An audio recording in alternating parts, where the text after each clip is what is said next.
નમસ્કાર મિત્રો, યામી કમ્પ્યુટરમાં આપનું સ્વાગત છે. હવે ફાઇનલી આપણે સિસ્ટમ એસેમ્બલ બિલ્ડ કરી ચૂક્યા છે. આપ સિસ્ટમનું સ્ટ્રક્ચર જોઈ શકો છો, કેબલિંગ પણ જોઈ શકો છો. તો મારા મિત્રને સુભાષભાઈને કહીશ કે કેબલિંગ અંદરથી બતાવો.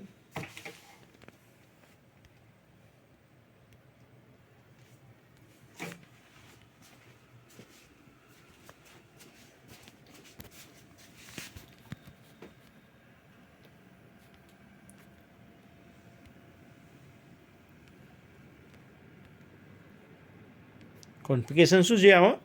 i7 32 GB 1 TB SSD, 12 GB graphics card, cooler master cabinet, 240 L coolant, 32 GB, હા 32 ઇંચ 32 ઇંચ LED અને વાયરલેસ કીબોર્ડ માઉસ ગેમિંગ.